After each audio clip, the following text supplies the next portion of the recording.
Oui. Salut à tous. Je reprends là où j'ai laissé l'audio. Donc, j'étais en train de parler de la situation de l'homme actuel. Faut-il se confier dans les richesses? Faut-il se confier dans la médecine? Faut-il se confier dans la sagesse humaine, dans sa propre sagesse? Faut-il se confier dans tout ça? Faut-il se confier dans des idoles? Faut-il se confier dans les images créées par l'homme? Faut-il se confier dans des héros créés par l'homme? Faut-il se confier en l'homme comme un héros? Faut-il se confier dans la parole de l'homme? L'homme peut-il mentir? Bon, ça c'est évident, l'homme ment, mais Dieu, lui, n'a pas dans ses attributs le mensonge, puisque le père du mensonge c'est le diable, et il a le mensonge en lui, il n'y a en lui que mensonge, et quand il ment, c'est de son propre fond, donc son propre fond même mensonge. Alors que, c'est lui qui entraîne, c'est les créatures de Dieu dans son égarement qu'il a commencé depuis très longtemps, et c'est lui qui veut nous entraîner, tous nous entraîner. Il veut nous tromper, comme en anglais on dit deception, c'est-à-dire ils veulent tromper tout avec ses mensonges et ses histoires inventées, ses inventions, sa manipulation. Il utilise tous les moyens possibles, les médias surtout. Ils utilisent notre faiblesse morale, notre facilité à céder au matériel, aux choses matérielles, à céder au bien-être matériel actuel.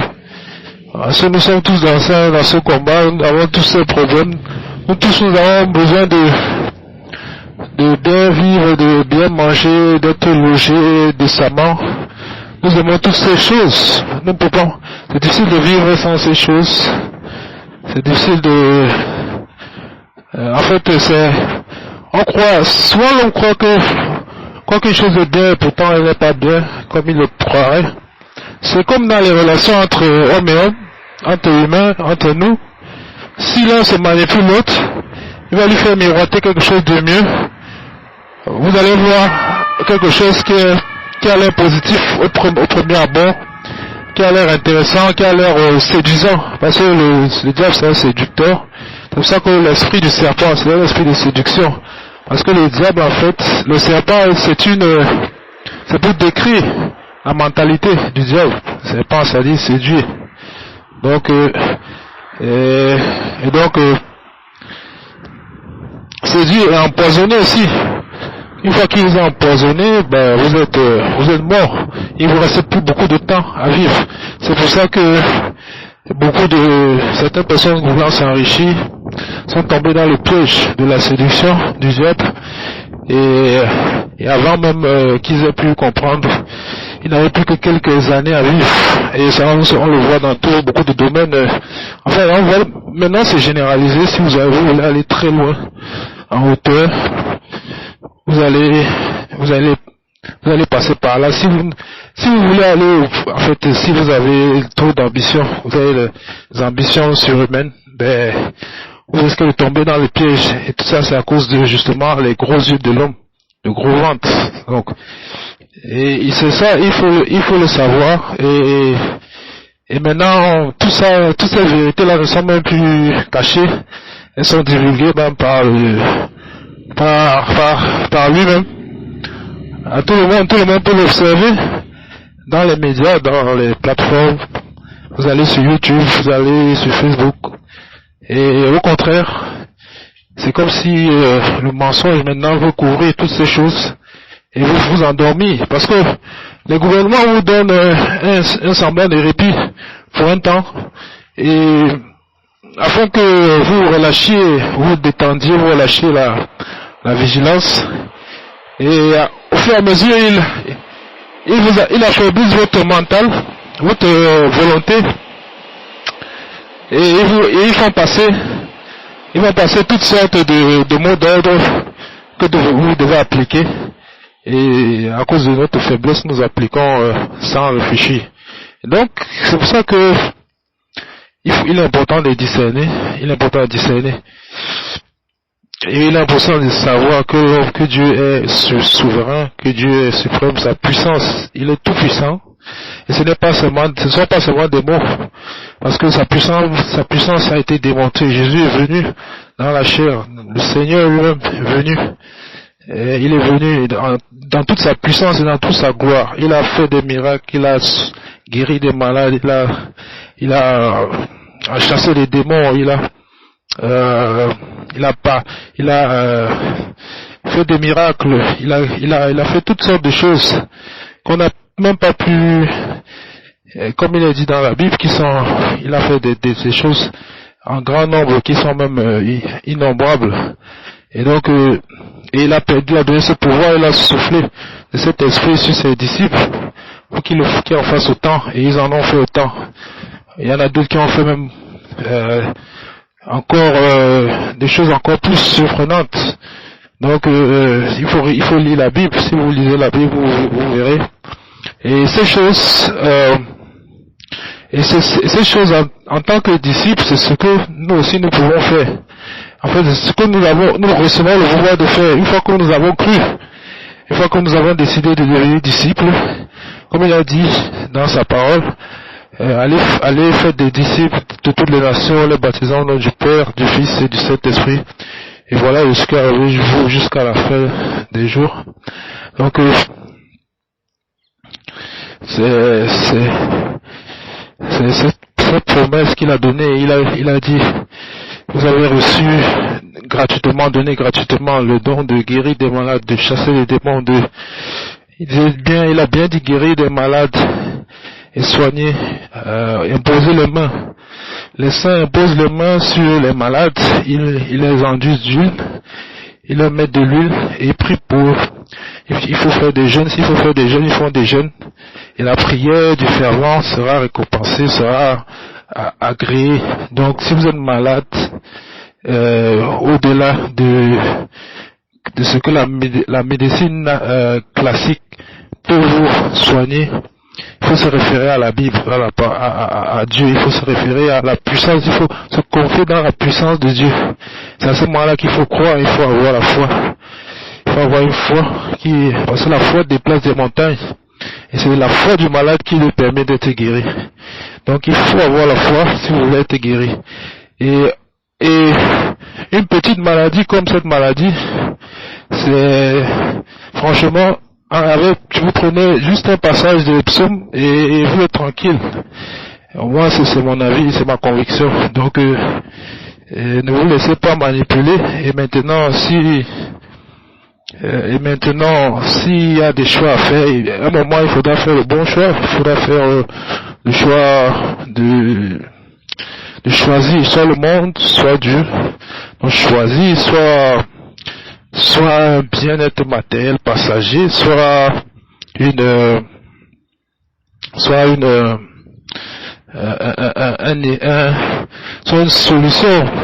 solution de mensonge qui vous amènera loin dans l'égarement et qui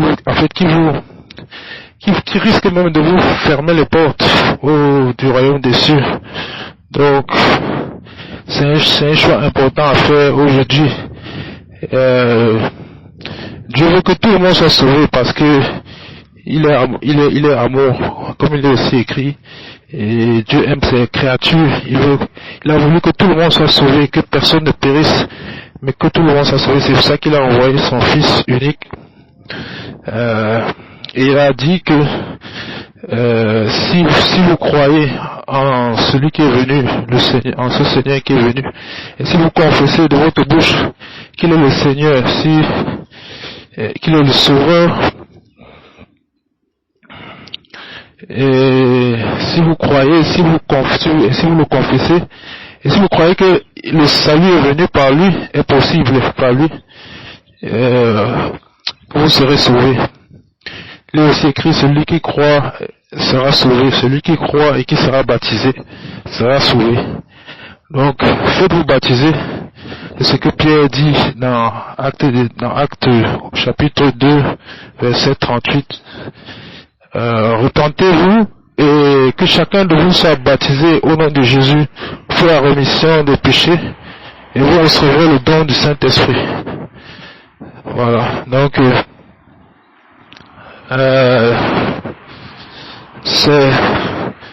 il faut que nous puissions revivre spirituellement. Nous qui étions morts, nous revivons spirituellement parce que nous sommes morts à cause de nos péchés.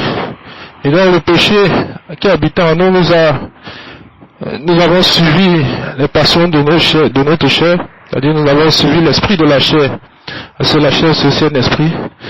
Et les fruits de cet esprit sont toutes choses mauvaises qui peut y avoir, la cupidité, la méchanceté, la moquerie, la violence, le vol, l'hypocrisie, toutes ces choses. Et à l'opposé, nous voulons être réadoptés par Dieu. C'est pour ça qu'on parle de baptême, de repentance et de baptême dans l'eau. Nous voulons être réadoptés par Dieu. Nous voulons que ce vieil homme qui se renouvelle dans son péché nous voulons laisser ce vieil homme dans les eaux du baptême pour recouvrir l'homme nouveau qui a dit que pour entrer dans une nouvelle vie en Christ, une fois purifié dans les eaux du baptême, une fois purifiés, nous chercherons à naître d'esprit. Parce que le baptême d'eau, c'est la naissance, vous naissez d'eau et d'esprit. Il est écrit, il faut que vous naissiez de nouveau. Il faut naître d'eau et d'esprit. C'est ça la nouvelle naissance.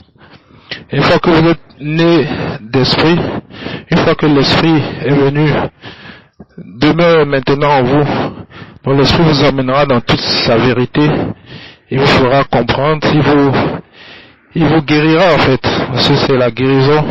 C'est aussi la guérison parce que c'est devenir une personne qui accepte la parole et qui la reçoit, qui peut la recevoir et qui peut la mettre en pratique. Parce qu'il a dit, il a aussi dit que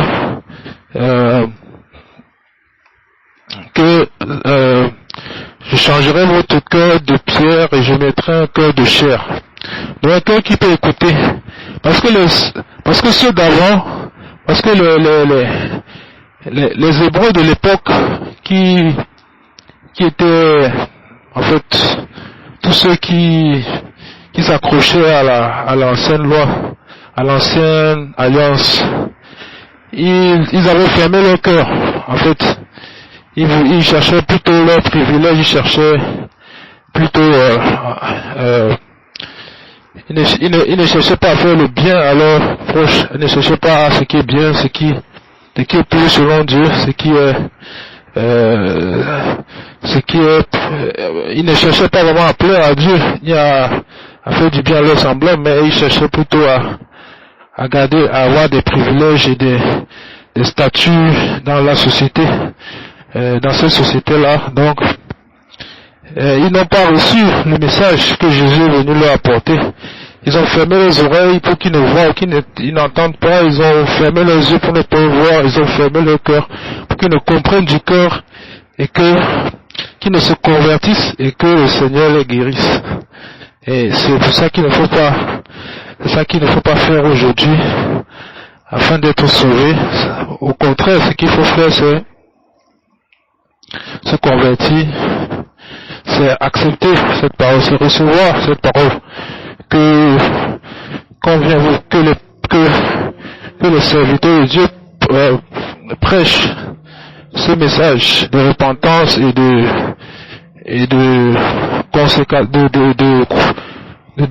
repentance et de conversion en Christ et de consécration à Dieu. Mettre Dieu en premier plan dans sa vie.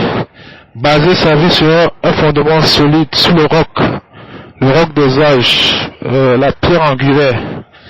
C'est Jésus, la pierre angulaire. Donc la première pierre de l'édifice. Et celui qui est aussi la tête de l'église. Celui qui est le chef. Celui qui est l'époux. Et l'église est son épouse. Et au dernier jour, à la fin de ce monde, vous serez mis à part, vous serez réservé pour lui. Et si vous êtes mort, vous ressusciterez pour la gloire, pour entrer dans la gloire avec tous ces enfants.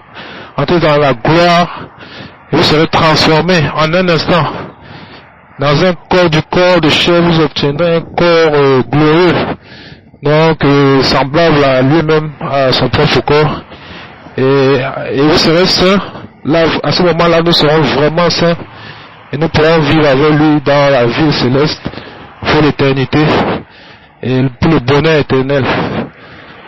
Alléluia, gloire à Dieu. Quel merveilleux message, quelle merveilleuse promesse. Ouais, gloire à Dieu, vraiment. Dieu est tellement bon, tellement miséricordieux, il y a tellement d'amour pour ses créatures. Oh, gloire à Dieu, gloire à Dieu, gloire à Dieu. Alléluia. Oh, merci Seigneur Jésus, merci mon Dieu, mon roi. Merci, oh Père éternel. Gloire à toi, Seigneur. Alléluia, alléluia. Sois immensément loué, sois immensément béni, oh Père éternel. Alléluia, gloire à toi, Seigneur Jésus. Alléluia. Loué soit le nom puissant de l'éternel. Alléluia. Gloire à Dieu. Alléluia. Que Dieu vous bénisse abondamment. Et que Dieu vous bénisse abondamment. Et que Dieu vous garde, que Dieu vous protège. Et que Dieu puisse... que Dieu ait miséricorde si vous avez péché. Et si moi-même j'ai péché, que Dieu ait miséricorde sur nous. Que Dieu nous couvre de son esprit. Si nous le recevons, et que Dieu nous bénisse et qui nous amène à bon port au nom de Jésus-Christ, de Yeshua, Hamashiach. Amen. Alors voilà, c'est tout le message pour aujourd'hui. Merci d'avoir écouté et bon, passez un bon week-end, passez une bonne soirée, passez une bonne journée. Et puis je tiens à disposition si quelqu'un voudrait parler de ce que de tout ce qui concerne le contenu de ce message. Si quelqu'un veut en parler, je suis à disposition. C'est moi qui vous envoie ce message dans votre messagerie, donc vous pouvez me répondre. Donc, ouais, passez une bonne journée et puis ciao, bye bye, bye bye.